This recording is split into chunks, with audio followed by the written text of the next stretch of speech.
मोक्ष पद तुच्छ केले या कारणे, मोक्ष पद तुच्छ केले या कारणे तमा जन्म घेणे युगायुगी विट्याईसे सुख नोहे भक्ती रस पुढता पुढतियास सेवा विहे देवा हाती रूप धरविला आकार, देवा हाती रूप धरविला आकार नेदू निराकार होऊ त्यासी विट्याईसे सुख नोहे भक्ती रस पुढता पुढतियास सेवा विहे तुका म्हणे चित्त निवांत राहिले, तुका म्हणे चित्त निवांत राहिले ध्याई ती पाऊले विटेवरी विट्याईसे सुख नोहे भक्ती रस पुढता पुढतियास सेवा विहे उठाला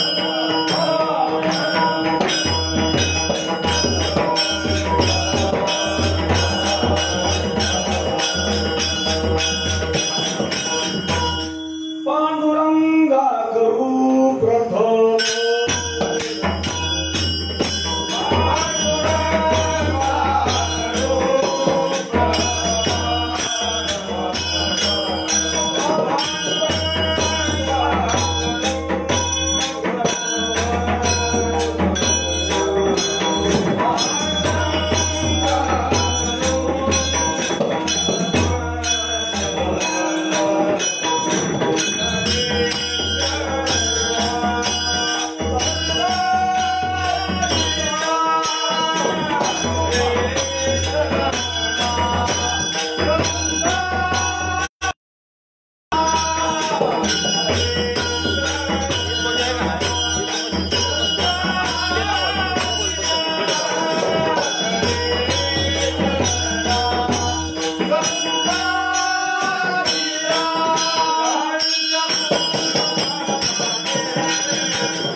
पांडुरंगा करू प्रथम नमन दुसरे चरणा संतांच्या त्यांच्या कृपादाने कथेचा विस्तारू बाबाजी सद्गुरु दास तुकार ओम नमो ज्ञानेश्वरा करुणाकरा दयाळा तुमचा अनुग्रह गादरू पावन झालो चराचरी नमो सद्गुरु तुकया ज्ञानदीपा नमो सद्गुरु सच्चिदानंद रूपा नमो सद्गुरु भक्त कल्याण मूर्ती नमो सद्गुरु भास्करा पूर्ण कीर्ती मोक्ष पद तुच्छ केले या कारणे आमा जन्म घेणे युगायुगी प्रस्तुत सेवे करता घेतलेला अभंग भक्त कल्याण मूर्ती सच्चिदानंद स्वरूप संत हृदय सम्राट जगद्गुरु तुकाराम महाराजांचा चार चरणाचा आणि अतिशय एका मोठ्या पदाचा त्याग दर्शवणारा असा सगळ्यांच्या पाठातील परिचयातील जगद्गुरु तुकोबारायांचा हा प्रासादिक अभंग आजच्या या सेवेकरता निवडलेला आहे. आजची सेवा ही काही निमित्तानं आहे. आजच्या सेवेचं निमित्त सर्वांना जरी माहित असेल तरी त्याचा थोडासा नामनिर्देश हा करावा लागतो. आपण सेवा काही रोज घरामध्ये करत नाही, रोज आपल्याकडून सत्कर्म होत नाही, काही निमित्तानं तरी आपल्या हातून सेवा घडावी की जगद्गुरु तुकोबारायांच्या उपदेशाप्रमाणे अवघा काळ नाही जरी समयावरी जाणावे या नियमाप्रमाणे वैकुंठवासी केशवराव पंढरीनाथ कबीर महाराज तथा आदरणीय परमपूज्य बापू श्री क्षेत्र आळंदी निवासी असणारे आणि त्यांचं हे 15वं पुण्यस्मरण आहे आणि 15व्या पुण्यस्मरणानिमित्त आजची ही कीर्तन सेवा कबीर महाराज मठ या फेसबुक पेजच्या माध्यमातून आपण संपन्न करत आहोत. कोरोनाचं सावट आहे, एकत्रित येणं ही थोडी धोक्याची आहे आणि तोही नियम पाळून आपण या सेवेला अंतर न देता फाटा न देता ती सेवा आपण या ठिकाणी या फेसबुकच्या माध्यमातून रुजू करतो. विज्ञानाची खूप प्रगती आहे आणि त्या विज्ञानाच्या प्रगतीमध्ये आपण सुद्धा या पारमार्थिक गोष्टीचा लाभ त्या माध्यमातून घेतला पाहिजे आणि घेत आहोत याचा मला मनापासून आनंद आहे. असो, हे आमच्या कबीर महाराजांचं घराणं म्हणजे तुका म्हणे देवा जुनातही माझी सेवा की यांच्या घराण्यामध्ये त्यांची मूळ पूर्वज वैकुंठवासी वारकरी संप्रदायाचे आधारी आणि प्रगल्भ ज्ञानी म्हणून त्यांची ख्याती आळंदी क्षेत्रामध्ये आळंदी पंचक्रोशीमध्ये नवे महाराष्ट्रभर त्यांचा शिष्य संप्रदाय आहे असे रामदास बाबा. आणि रामदास बाबांच्या घराण्यामध्ये बापूंचा जन्म झाला. या घराण्यामध्ये विद्वान मंडळी होऊन गेली. आमचे पिताश्री अण्णासाहेब सांगायचे की त्यांच्या घराण्यामध्ये विद्वत्ता हा त्यांचा गुणच होता. सांगायचे नानाने ज्ञानेश्वरी सांगावी. काल्याचं कीर्तन त्यांनी मला सांगितलं ते आयुष्यभर मी सांगत आहे, ते मला पुरून उरलं अशी त्यांची विद्वत्ता त्या घराण्याची आहे. आणि असे आमचे वैकुंठवासी बापू की त्यांनी कित्येक वेळेला माझ्या पाठीवरून शाबासकीची थाप टाकली. माझं विजेचं कीर्तन जवळजवळ 16-17 वर्षापूर्वी देहुला झालं त्यावेळेस पहिली अशी शाबासकीची थाप बापूंनी जी मारली ती मला खूप माझ्या जीवनामध्ये उभारी देऊन गेली. असो म्हणून अशा बापूंचं हे 15वं पुण्यस्मरण आहे. पुण्यस्मरण कोणाचं होतं? कोणाचंही पुण्यस्मरण होत नाही. ज्याच्या जीवनामध्ये त्याला अंशात का होईना पुण्य संपादन करण्याचा प्रयत्न ज्याने केलेला आहे आणि त्याचीच खऱ्या अर्थानं पुण्यतिथी होते. म्हणून तुकोबाराय सांगतात तिळ तिळ पुण्य साचा पडे तरी हे बहुता जन्मी जोडे नाम तुझे वाचे शातुडे समागम घडी संतांचा. आणि अशा प्रकारे त्यांच्या जीवनामध्ये काही पुण्य संपादन झालेलं आहे आणि त्यांचीच पुण्यतिथी होते. अशा महात्म्यांच्या पुण्यतिथीचा सोहळा नामदेवराय तीर्थावळीमध्ये सांगतात की तो सोहळा इथं तर होतो. तुकोबारायांचा दावा आहे, तुका म्हणे गाजे वैकुंठी सोहळा याई भूमंडळा माझी कीर्ती, इथं तर होतोच.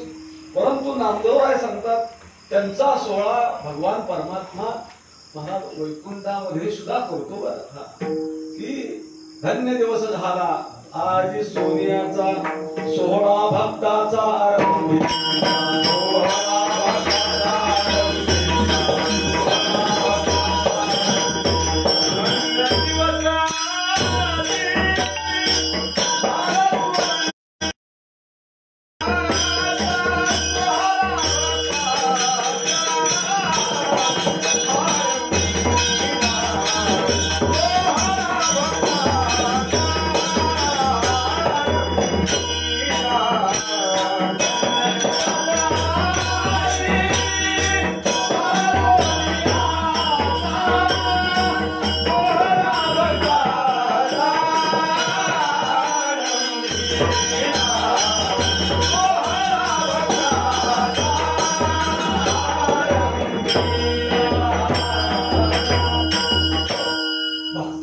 सोहळा प्रत्यक्षात देव करतो. हे मला का सांगायचंय तर देव जर करत असेल तर आपण का करू नये.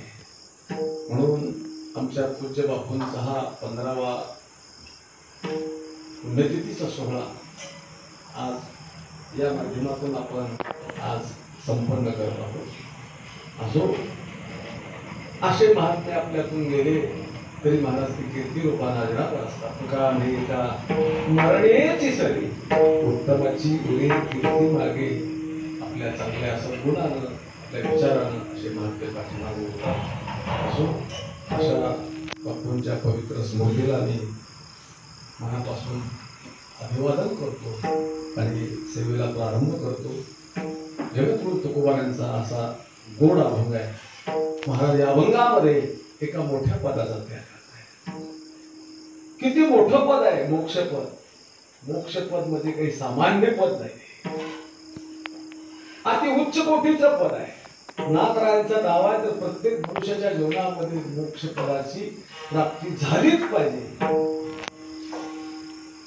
असा नाथराय भागवतामध्ये दावा करतात. मनुष्य देहीचा हाच स्वार्थ जेणे साधावा चौथा पुरुषार्थ, चतुर्थ पुरुषार्थ मनुष्याच्या जीवनामध्ये साध्य झालाच पाहिजे असा एकीकडून नाथराय दावा करतायत. बहुजन समाजाच्या आवडीचा हा विषय आहे आणि असं असताना देखील तुकोबाराय मात्र एकीकडे या पदाचा त्याग दर्शवतायत. त्याच्यामध्ये जगद्गुरु तुकोबारायांच्या बाबतीमध्ये थोडासा आपल्याला विरोधाभास वाटणं साहजिक आहे. मोक्षपद हे मनुष्याच्या जीवनातील अविभाज्य एक अंग आहे आणि असं असताना देखील तुकोबाराय त्या पदाच्या विषयी तुच्छता दर्शवतात. तुच्छता दर्शवण्याचं कारण काय तर महाराजांना माहित होतं की मोक्ष म्हणजे नक्की काय. तर मोक्षाची व्याख्या आपण करत असताना म्हणतो की आत्यंतिक दुःखाची निवृत्ती आणि परमानंद सुखाची प्राप्ती. ही सगळ्यांची तोंडपाठ व्याख्या. ही व्याख्या मोक्षाची करण्याच्या पाठीमागचं कारण काय तर परत जन्मच नाही. आपल्याला खऱ्या अर्थानं जर दुःख असेल कुठलं तर जन्म मृत्यूचं दुःख आहे. किती वेळा जन्मा यावे नित्य व्हावे, कधी जन्माला येणं म्हणजे दुःख आहे. आता जिथं जन्मच नाही तिथं दुःखाचा प्रश्नच येत नाही. म्हणून मोक्ष हा कसा आहे तर तुकोबाराय सांगतात की मोक्ष हा जन्माला प्रतिबंध आहे. जन्माभावरूप मोक्ष म्हटलं. एकदा मोक्ष मिळाला का पुन्हा जन्म नाही. मग अशी मोक्षाची अति उच्चतम अवस्था असणारी तुकोबारायांना सहज प्राप्त झाली आणि प्राप्त झाल्यानंतर तुकोबाराय त्याची तुच्छता दर्शवतात. कारण तुकोबारायचा त्याग जो आहे, तुकोबारायांचं वैराग्य जे आहे ते वैराग्य तो त्याग तुमच्या आमच्यासारखा नाही. तुमचा आमचा त्याग नाथराय भागवतामध्ये बोलून जातात. अप्राप्त विषय विरागी बहुत देखी योगी. अप्राप्ताचा त्याग करणारी मंडळी बरीच आहे. ग्रामपंचायतला निवडून येत नाही तो मग तुम्ही राष्ट्रपती कधीच होणार नाही. शपथ घेतली नाही. त्याला अर्थ नाही, त्याला तथ्य नाही. ही अप्राप्त गोष्ट आहे आणि अप्राप्त गोष्ट असताना जर त्याच्याविषयी आपण त्याग केला तर न्यायशास्त्र त्याला त्याग म्हणत. त्याग कधी म्हणतात तर प्राप्त विषय असावे आणि प्राप्ताच्या विषयी जर त्याग दर्शवला तर त्याला न्यायशास्त्र काय म्हणतात, त्याग. तो तुकोबारांचा जो त्याग आहे तो प्राप्त विषयाचा त्याग आहे. महाराजांना मोक्ष अनुकूल नसताना मोक्ष पद तुच्छ नाही केलं. मोक्ष प्राप्त झाल्यानंतर महाराजांनी त्या मोक्षाचा त्याग केला. महाराजांच्या जीवनातले सगळेच विषय जर पाहिले तर प्राप्त विषयाचा त्याग. जगद्गुरु तुकोबा यांच्या घराण्याचा जर विचार केला, जगद्गुरु तुकोबा यांच्या काळातला त्यागाचा विचार केला तर महाराजांच्या घराण्यामध्ये सावकारकी होती. त्यांच्याकडे महाजनकी होती. महाजनकी शब्दाचा अर्थ वजन काट्याचा टॅक्स जमा करायचं काम त्यांच्याकडे. जगद्गुरु तुकाराम महाराज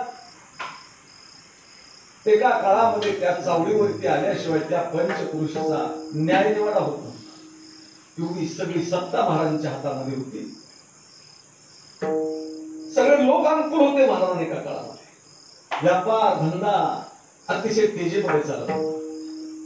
परंतु ह्या सर्वस्वाचा त्याग तुकोबाराने एका काळामध्ये केला.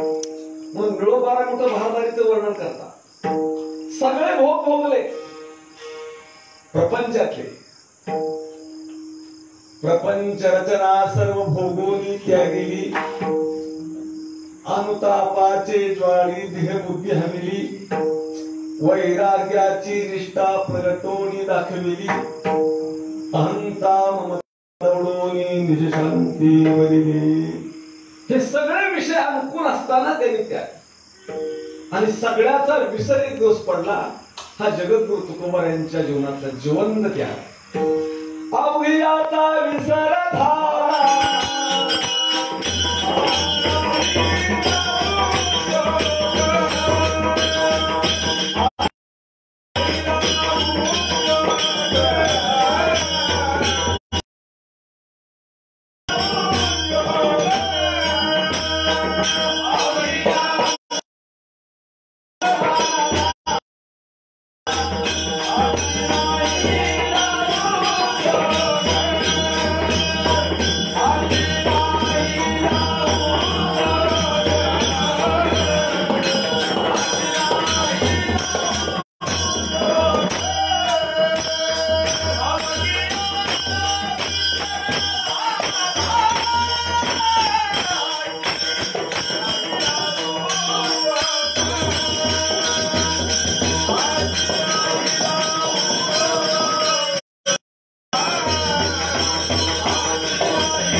महाराजांच्या जीवनातला खऱ्या अर्थाने त्याग आहे. मोक्ष महाराजांना प्राप्त आहे. कठीण गोष्ट आहे मोक्ष मिळवणे. यासाठी जप यासाठी पूजा वगैरे सगळं त्याच्याकरता खटाटोप करायचं आहे.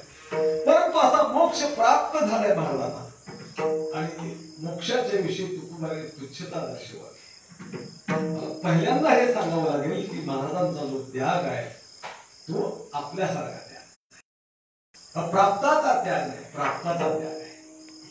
आणि मला प्रमाणात सांगायचं झालं तुकोबारांच्या भाषेमध्ये तर मोक्ष निस्ता प्राप्त नाही, मोक्ष आम्हा घरी का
मोक्ष महाराज किती अनुकूल होता. त्या अनुकूलतेबद्दल बोलताना तुकोबारायचं गोड प्रमाण आहे. आमच्या घरामध्ये तो कामारीच आहे, दासी आहे, बटीक आहे. मोक्ष आम्हा घरी कामारी हे दासी, होय सांगू आईसी तुका म्हणे. मोक्षाचे नाही आम्हा अवघड म्हटले तुकोबारायने. अनेक प्रमाण आपल्याला देता येतील असा हा मोक्ष महाराजांना प्राप्त झाला. पण महाराज त्याच्याविषयी तुच्छता दर्शवला. तो मोक्ष मला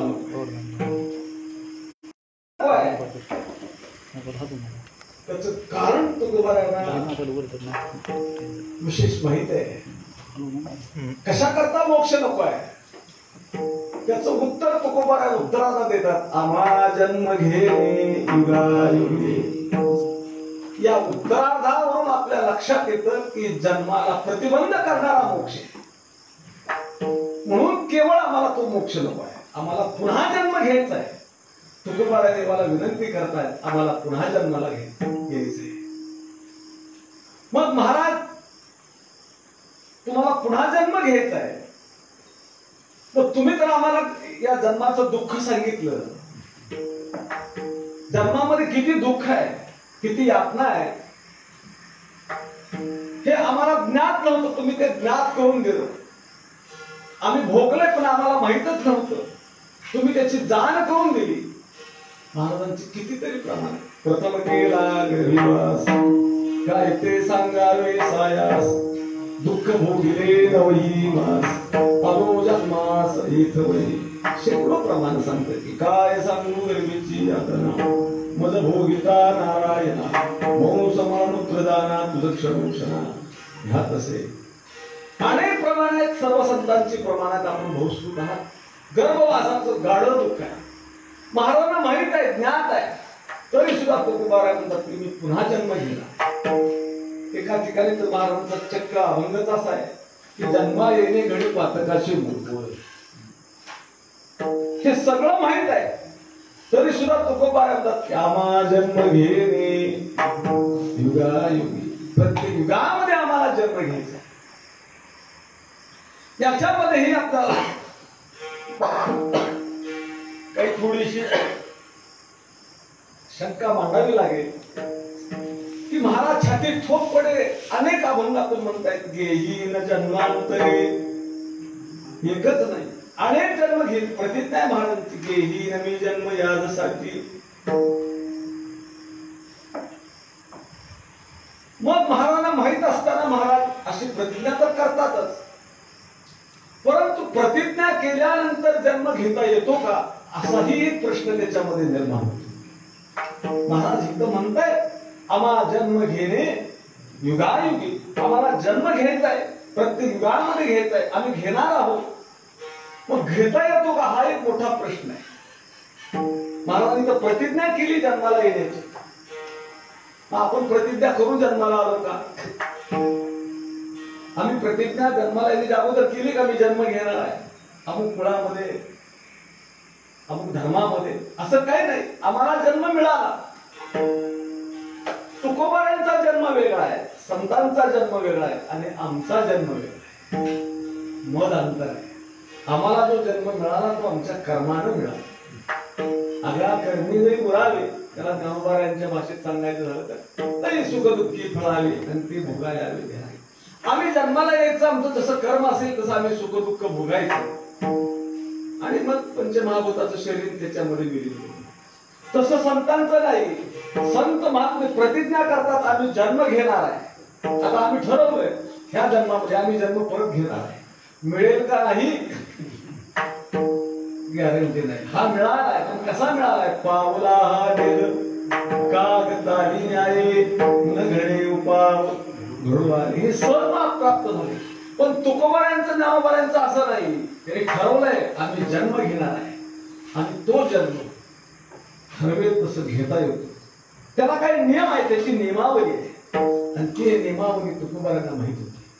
तुकाराम महाराज म्हणतात की अंतकाळच्या वेळेला जशी वासना असते तसा त्याला पुनर्जन्म प्राप्त होतो. गीताशास्त्राचा नियम तुकोबारांना माहित होता. महाराजांनी शास्त्रामध्ये गीताशास्त्र 6 शास्त्र आहेत, 18 पुराण आहेत. त्याच्यामध्ये 1 नंबरचं शास्त्र, पहिलं शास्त्र कोणतं तुकोबारांना माहित असेल तर गीताशास्त्र आहे.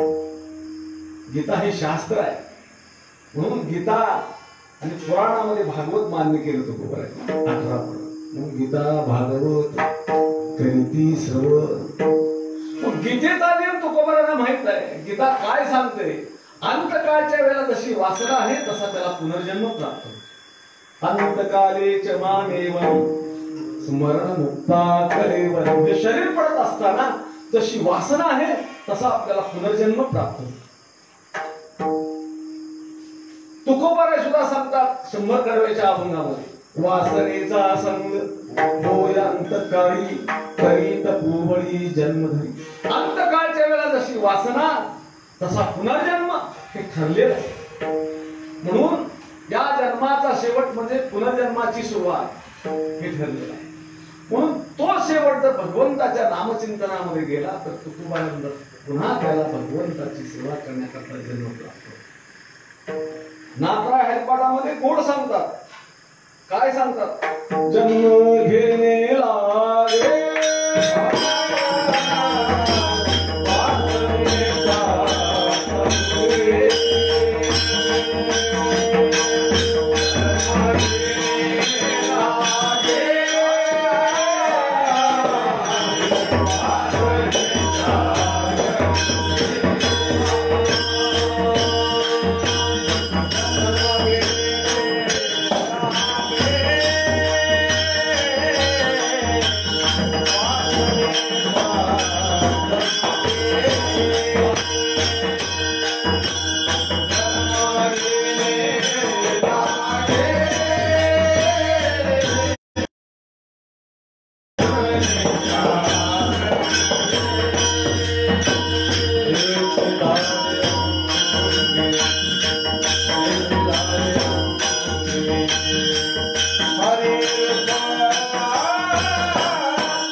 वासना तसा त्याला पुनर्जन्म आहे.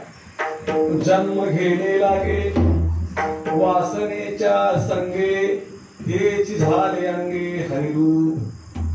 म्हणून अंतकाळच्या वेळेला त्याची वासना भगवत स्वरूप झालेली आहे. अशा महात्म्याला पुन्हा जन्म मागण्याची गरजच नाही, आपोआप त्याला तो प्राप्त करण्याकरता पुन्हा त्याला प्राप्तच. म्हणून तुकाराम महाराज सांगतात आमची वासना भगवत स्वरूपच झालेली आहे. आणि तर दुसरे नये माझे मना राहिली वासना तुझी पायी. आणि का दुसरे मज नाही आता नेमलिया चित्ता पासोनिया पांडुरंग ध्यानी. पांडुरंग मणी जागृती स्वप्नी. पांडुरंग नामोपरायण पुढे जाऊन सांगतात आणि जागता जो असिजी तव जेवी ध्याने भावना भावीजी डोळा लागत खेळ देखील तेची स्वप्नी. अरे त्यांचा विषयच तो आहे. विषय तो त्यांचा झाला नारायण. आणि अशी वासना आमची भगवत स्वरूप झाल्यामुळं आम्हाला पुन्हा जो जन्म प्राप्त होणार आहे तो भगवंताची सेवा करण्याकरताच होणार. त्याच्यामध्ये तिळमात्र तुकोबारा म्हणतात की शंका नाही. बरं मग महाराज या जन्म घेण्यामध्ये भीती आहे, त्रास आहे. पण तुकोबारा सांगतात तो त्रास मात्र आम्हाला नाही बरं असणारा असेल. भजनाई जन्म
जन्माची भीती महाराज म्हणतात आम्हाला नाही, असेल त्याला असेल.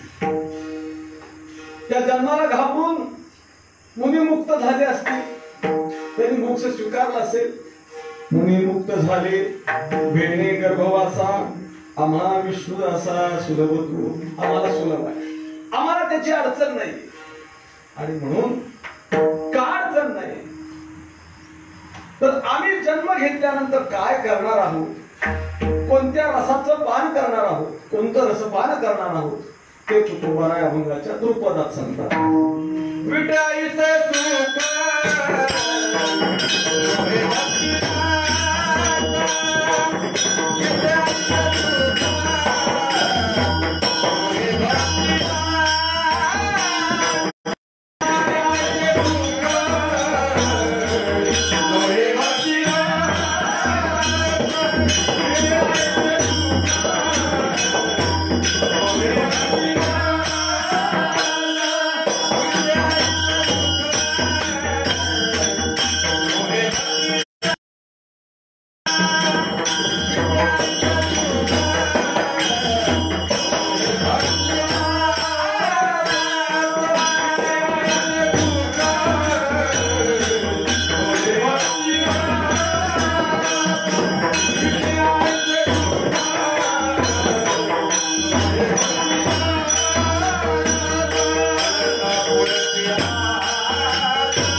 त्या भक्ती रसाचं सेवन करण्याचं कारण का तर महाराज सांगतात हा भक्ती रस असा आहे की किती जरी सेवन केला तर त्यानं पोटच भरत नाही. बाकीचे रस थोडस प्रमाणापेक्षा जास्त झाले का महाराज काय करतात हे सांगण्याची गरज नाही. पण ह्या रसाचं सेवन कितीही करा पोटच भरत नाही. पोट सेवितान धाई भूक भुकेलेची राहे तुका म्हणे पाहे कोण वास मुक्तीची. आम्हाला मुक्ती नको, आम्हाला मोक्ष नको, पुन्हा जन्म घ्यायचा आहे आणि पुन्हा ह्या भक्ती रसाचं सेवन करायचंय. कारण भक्ती रस असा आहे तो किती जरी सेवन केला तर तुकोबा सदा विटे ऐसे सुख ते विटतच नाही. भक्ती रसाचं रसपान किती केल्यानंतर त्याचा मीठ येतच नाही. हेची सुख पुढती मागतवाकडे आनंदाची फळे सेवादान जन्म जन्म एका जन्मामध्ये नाही अनेक जन्म जरी सेवन करतात तरी महाराजांची तृप्ती झाली नाही. भक्ती रसानं तृप्ती झाली, तो विटतच नाही. अविट गे माया परंतु तो भेटती नाही. जवळी आहे बरी भेटेल. भक्ती रसाचं सेवन कोण करतो महाराज नाही. भक्ती रसाचं सेवन जो कोण भाग्यवान आहे दैवान आहे त्याला भक्ती रसाचं सेवन करताय. सामान्याला नाही महाराज. सामान्याला सामान्य रसाचं सेवन केलं. 9 प्रकारचे रस आहेत मला सांगत असत. सगळ्यात भक्तिरस हा असा रस आहे की अवीट आहे, तो विटत नाही. आणि ह्या भक्तिरसाचं सेवन ज्याला प्राप्त झालेलं आहे त्याला ज्ञानोबाराय सांगतात, जया भक्तीची इतुरी प्राप्ती, कैवल्या ते सर परवते म्हणती, जयाचे लिले माझे नीती जियाली दिसे. ज्ञानोबाराय सांगावं, मोक्ष पदाचा त्याग कोणी करू शकत नाही. त्याच्या जीवनामध्ये भक्ती हा पंचपुरुषार्थ साध्य झालेला आहे. शास्त्रामध्ये 4 पुरुषार्थ सांगितले. किती? 4 पुरुषार्थ: धर्म, अर्थ, काम आणि मोक्ष, किंवा स्वरूपता, स्वरूपता, समीपता आणि सायुज्यता. हे सायुज्यता हा मोक्षच आहे. भगवान परमात्म्याची तादात्म्य साधन, चतुर्भुज नर होऊन ठेव. भगवत स्वरूप कोण आहे? त्याचा अर्थ सायुज्य मुक्ती आहे. हे शास्त्रामध्ये 4 पुरुषार्थ सांगितले, मध्ये 4 मोक्ष आहेत. परंतु ज्ञानोबारायांचा एक स्वतंत्र पुरुषार्थ आहे. स्वतंत्र पुरुषार्थ आम्हाला शास्त्रातले 4 पुरुषार्थ माहित आहेत, धर्मार्थ, काम, मोक्ष. स्वतंत्र पुरुषार्थ बऱ्याच जणाला माहितच नाही. तर ज्ञानोबाराय सांगतात स्वतंत्र पुरुषार्थ कोणता आहे, तर भक्ती हा पुरुषार्थ आहे. भक्ती शास्त्रामध्ये त्याला पुरुषार्थ म्हटलं. व्यवहारातला पुरुषार्थ मध्ये काही भया मागे साधणं, एखाद्याला बाण हातवर तिकडे साधणं, एखाद्याला दमदाटी करणं, हा पुरुषार्थ आहे. व्यवहारात सामान्य पुरुषार्थ आहे, गलिच्छ पुरुषार्थ आहे. शास्त्रामध्ये भक्तीला पुरुषार्थ म्हटलंय आणि ज्ञानोबारांनी शिक्कामोर्तब केलाय. चहू पुरुषार्थाची श्री भक्ती देशी.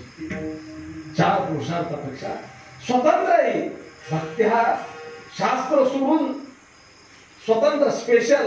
आपण त्याला नाही का, एखादी गाडी जर मोठी असेल तर म्हणतात त्याला 7वा स्पेशल गिअर आहे आणि त्याचा योग्य वेळी वापर करायचा. तसं शास्त्रामध्ये 4 पुरुषार्थ असतील तरी भक्ती हा एक स्वतंत्र पुरुषार्थ आहे आणि त्या पुरुषार्थाला मान्यता भगवंताने दिली. तो अधिकृत झालाय. आपण त्याला सर्टिफाय म्हणायला हरकत नाही. भागवतामध्ये भगवान स्वतः सांगतात, चहू पुरुषार्थाते त्यागीती, 4 मुक्ती उपेक्षिती आणि पंचम पुरुषार्थाची भक्ती मत पर्यंती. उद्धवा, अरे मला पंचम पुरुषार्थ आवडतो. धर्म, अर्थ, काम, मोक्ष हे पुरुषार्थ साधण्यापेक्षा मला पंचम पुरुषार्थ साधणारा भक्त आवडतो बरं. म्हणून तुकोबाराने प्रतिज्ञा केली. काय केली? भक्ती भाग्य सीमा साधीन पुरुषार्थ ब्रह्मीचा द्वार्थ निज ठेवा. जीवनामध्ये भक्ती हा पुरुषार्थ साधने, तर त्यांच्या जीवनामध्ये भक्ती हा पंचम पुरुषार्थ साध्य झाला. म्हणून ज्ञानोबाराय सांगतात, तुकोबारायासारखा फक्कड महात्मा म्हणू शकतो, जया भक्तीची तुझी प्राप्ती, कैवल्या ते सर परवते म्हणती, जयाचे लिले माझे नीती जियाली दिसे. म्हणून तुकोबारायांनी म्हणावं, मोक्ष पद तुच्छ केले या कारणे आम्हा जन्म घेणे युगायुगी. आणि मग आम्ही प्रत्येक युगामध्ये जन्म घेऊन काय करतो, मुळे आहे से सुख मोहे भक्ती रस. आणि त्या रसाचं रसपान पुढता पुढतियास सेवावी. हे परत परत त्याचा वीटच येत नाही. अशी जर कोणती घटना असेल तर भक्तिरस हीच एक घटना असेल की त्या रसाचं रसपान परत परत करावं असं वाटतं. तुकोबाराय याच्यासाठी म्हणतात की सोशी न यातना जन्म घेहीन मी नाना. मी यातना सोशीन, काही करेन, पण अनेक जन्म घेहीन जन्मांतरे म्हटलंय अनेक वचने. आणि हेच करावया खरे म्हणे भक्तीची आवडी, केव्हा व्हावी आईची जोडी. की जोड माझ्या जीवनामध्ये जोडण्याकरता मी अनेक जन्म घेईन, मी घाबरणार नाही. आणि त्याच्यासाठी तुकोबारायांनी मोक्षाला केवळ तुच्छ दर्शवलंय. मोक्ष ही तुच्छ दर्शवण्याची गोष्टच नाही. तरी परंतु तुकोबाराय म्हणतात की तो जन्म, तर तो मोक्ष जर आम्हाला जन्म घ्यायला प्रतिबंध करत असेल तर आम्ही मात्र त्याचा स्वीकार करणार नाही. मोक्ष पद तुच्छ केले या कारणे आम्हा जन्म घेणे युगायुगी. विटायचे सुख नोहे भक्ती रस, पुढता पुढतियास सेवावी. हे विठोबा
लोहे भक्तिरस पुढता फुडतियास सेवावी हे महाराज या भक्तिरसाचं सेवन करण्याकरता परत तुम्ही जन्म घेणार आहात तुम्ही प्रतिज्ञा करत आहात तुम्हाला जन्मही मिळेल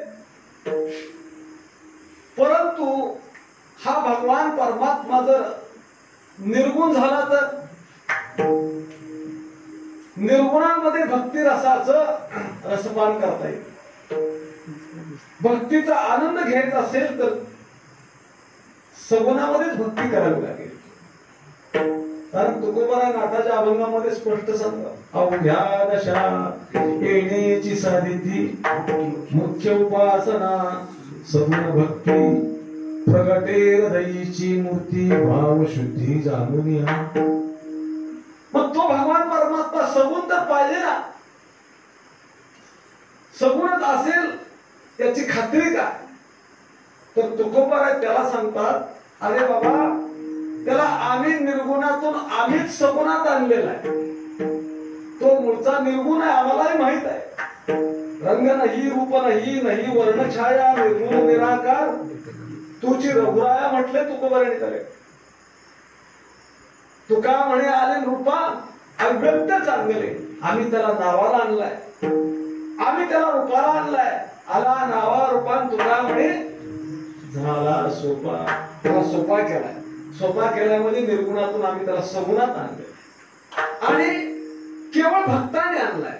नाही अंदासी जोडा सांगता गोष्टी लागती या गोडा आलासी आकारा आमुचिया चढा तुका म्हणे बिळा भक्तीची. तो शून्य आहे पहिला, पण आमच्या करताच तो केवळ सगुण झालाय. वेद पुरुष नारायण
भक्तांनी सगुणामध्ये आणला किंवा भक्तांच्यामुळेच तो सगुण झाला। वेद पुरुष नारायण योगियाचे ब्रह्मशून्य मुक्त आत्मा परिपूर्ण तुका म्हणे सगुण झाला। आणि तो आता सगुण झालेला आहे। आम्ही त्याला आकाराला आणलेला आहे, आकार धरायला लावलेला आहे। देवा हाती रूप धरविला आकार, त्याला निर्गुणातून आकारात आणलेला आहे आम्ही। आणि नेदू निराकार होऊ द्यासी, म्हणजे त्याला आता आम्ही निर्गुणात जाऊ देणार नाही, निर्गुण निराकार आता होऊ देणार नाही। का तो सुद्धा आम्ही जसं भक्ती सुखाला लाचावलोय तसा देव सुद्धा भक्ती सुखाला लाचावलाय। एक तर्फी प्रेम होऊ शकत नाही। भक्त जसा वेडा होतो तसा तुकोबाराय सांगतात भक्ती सुखा करतात देव सुद्धा वेडा होतो। वेडा झाला वेडा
भक्त देवा करता वेळा होतो आणि देव भक्त करता वेळा होतो. लाचा वेळा भक्तीसी तुकाराम महाराज सांगतात तो सुद्धा आता वेळा झालाय. भक्ती सुखाला तो सुद्धा लाचावलाय म्हणून तो हे आता निर्गुणात होणार नाही. आम्ही त्याला होऊ देणार नाही. त्याला आम्ही आकाराला आधीच आणलंय. देवा हाती रूप धरविला आकार मेदू निराकार उद्यासी. त्याला निराकारामध्ये जाऊ देणार नाही ही तुकोबारांनी आम्हाला खात्री आहे. म्हणून या भक्ती रसाचं रसपान करण्याकरता आम्ही पुन्हा जन्म घेणार आणि मग शेवटच्या चरणामध्ये तुकोबाराय सांगतात आपली जी चित्तवृत्ती आहे ती महाराज कुठेही स्थिर होत नाही, कुठंच स्थिर होत नाही. पण तुकोबाराय सांगतात माझी चित्तवृत्ती आपल्या अंतःकरण चतुष्टयामध्ये महत्वाचे 4 भाग आहेत. त्याच्यामध्ये मन आहे, बुद्धी आहे, चित्त आहे आणि अहंकार आहे. मन, बुद्धी, चित्त, अहंकारापासून आपली वृत्ती बनली जाते.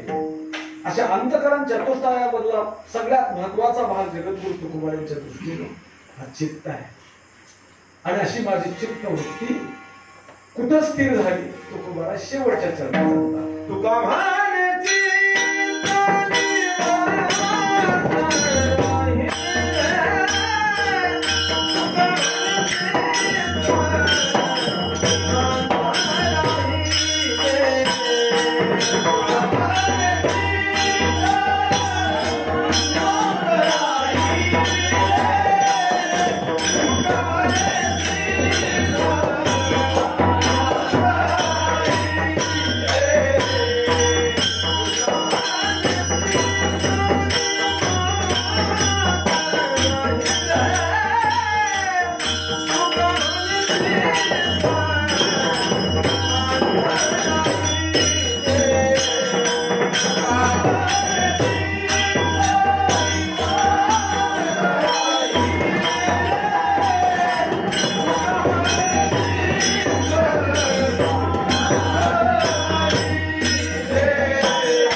माझ्या जीवनातील खऱ्या अर्थानं जर फलश्रुती कोणती मला प्राप्त झाली असेल, मिळाली असेल तर माझं चित्त भगवंताच्या चरणारविंदाच्या ठिकाणी स्थिर झालं बरं.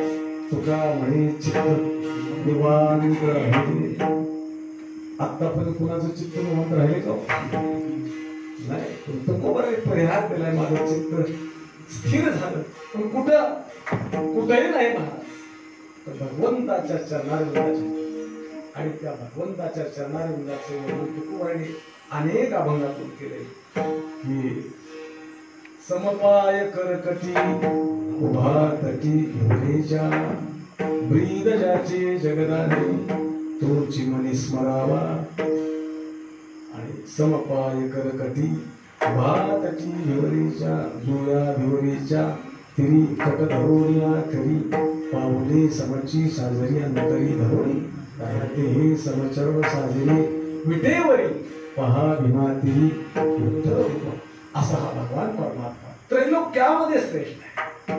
त्रैलोक्यात जमीन कोणा शरण जाऊ नारायण ऐसा न देखे मी तुझा त्रिभुवनामध्ये तुझ्यासारखा.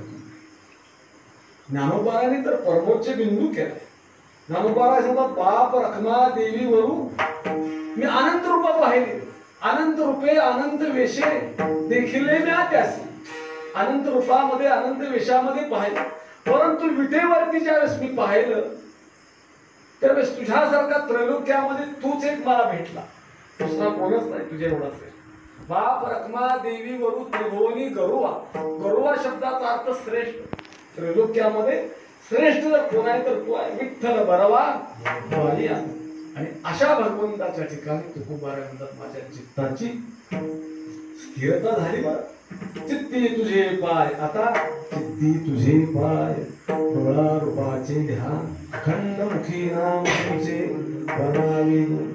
किंवा तुकोबारा सांगतात माझे चित्त तुझे पायी राहे.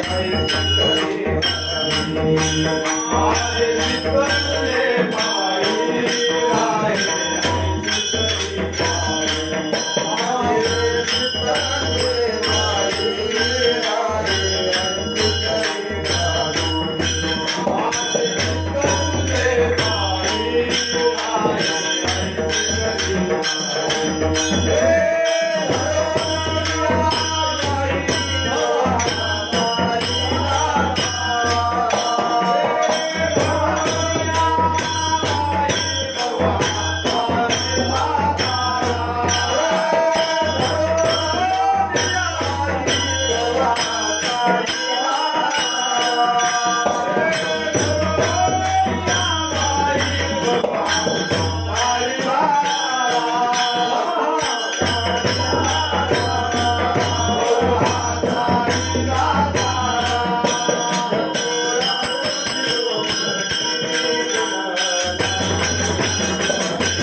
भगवंताच्या चरणारविंदाच्या ठिकाणी जगद्गुरु तुकोबाराय सांगतात की माझी चित्तवृत्ती स्थिर झाली. बरं तुका म्हणे चित्त निवांत राहिले.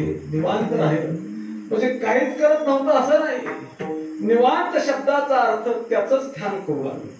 द्याही ती पाऊले विटेवरी, त्या पाऊलाचं ध्यान, त्या पाऊलाचं स्मरण तुकोबारांना सारखं माझ्याकडून होऊ लागलं. आणि त्या पावलांचं स्मरण म्हणजेच भक्तिरस आहे.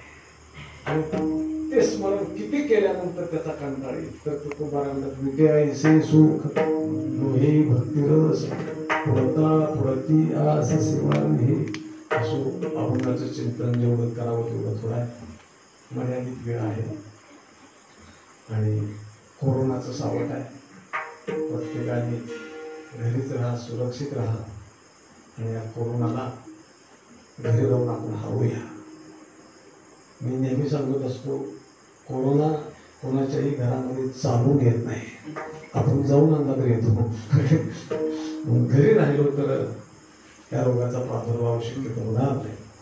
हे सगळ्यांना एकमेची विनंती. आता थोडे दिवस राहिले त्याची दिवाळीपर्यंत. आपण एवढा मोठा नंबर पार केलेला आहे आणि थोड्यासाठी आपण त्याला आता आपल्या हातात यश आलेलं आहे. परंतु ग्रामीण भागामध्ये असा विचार केला तर आणखी वाढच आहे. त्याच्यावरती मात करण्याकरता आपल्याला काही बंधनं पाळणे गरजेचं आहे. आणि म्हणून या फेसबुकच्या माध्यमातून हा पुण्यतिथीचा सोहळा आमच्या आदरणीय बापूंनी चालवतोय. याबद्दल त्या परिवाराला मी धन्यवाद देतो. आमचे चैतन्य महाराज आमच्या वारकरी संप्रदायामध्ये एक उगवता तारा म्हणून आम्ही त्यांच्याकडे बघतो. असे चैतन्य महाराजांनी आपल्या घराण्याचा, त्या विद्वत्तेचा, त्या ज्ञानाचा वसा आणि वारसा आजही चालवलेला. मी नेहमी सांगतो, मिळवणं कदाचित सोपं असतं, पण ते जतन करणं अवघड असतं. कारण महाराज म्हणतात, माझ्या पूर्वजांनी मिळवलं आणि मी फक्त जतन केलं ते. याचा धैर्य अभिमान करणं आपले जतन. तसा त्यांनी तो वारसा ज्ञानाचा आजही जतन केलेला आहे. आणि इथून पुढेही त्यांच्या काळात, उर्वरित काळामध्ये त्यांचा परिवार जतन करत आहे. बापूंची थोरले चिरंजीव आमच्या आनंद महाराज, आनंद महाराजांचे योगेश महाराज, हा परिवार आज या संप्रदायाकरता वाहून घेतलेला परिवार आहे.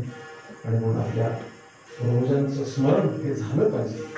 हे सिंहावं लोक नाही. पुण्यतिथी करणं म्हणजे सिंहावं लोकांना थोडंसं पाठीमागं ओढून पाहणं. सिंह काय करतो, 2 पावलं पुढं चाललं का पाठीमागं ओढून पाहणं. आत्ताची नवीन पिढी पाठीमागं पाहायलाच तयार नाही, ओळखायला तयार नाही, काटा मोडला तरी काढायला तयार नाही. परंतु अशा प्रकारचे चांगलं व्यक्तिमत्व आज वारकरी संप्रदायामध्ये आहे. त्यांच्या या माध्यमातून ही सेवा आज रुजू होते. झालेली सेवा मी पांडुरंगाच्या चरणी, ज्ञानोबा तुकोबाराच्या चरणी समर्पित करून माझ्या सेवेला विराम देतो. ज्ञानेश्वर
रे